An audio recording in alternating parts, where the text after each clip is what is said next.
Well, the city of Toronto could be a week away from a strike that by outside workers, and that would see a number of city services come to a halt. Now, both the city and QP 416, which represents more than 5,000 members, would be in a legal strike or lockout position on February 27th. And today the city outlines its contingency plans in the event of a work stoppage that could impact thousands of families.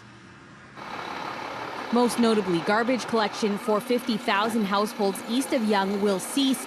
The city says it will have 7 transfer stations and 11 temporary drop-off depots in place. Community and recreation centers, as well as pools and ice rinks, will be closed, and city-run programs like camps and drop-ins will be suspended. All events in public squares like Nathan Phillips Square and Mel Lastman Square will be canceled.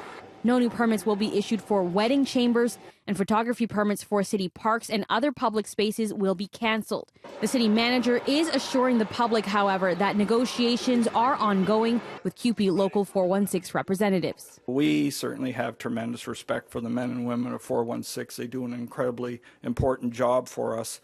And so, needless to say, that we take this process that we're in incredibly seriously.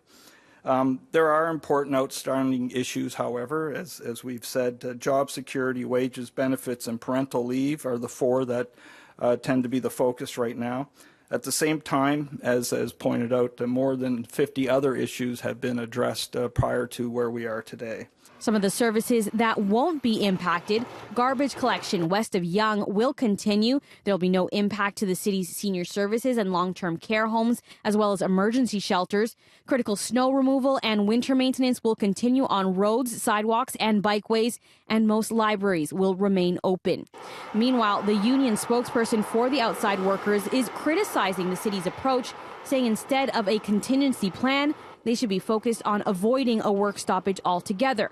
The union president issuing a statement that reads in part, "My goal is to get a deal, but I'm not encouraged by what I heard today. On February 28th, I want to see our members delivering quality public services in neighborhoods across Toronto. But based on what I saw from the city today, it's not clear to me they're equally committed to doing the work it'll take to find solutions. I want to assure the residents of Toronto that if there is a stoppage, it will be because of the city, not the union."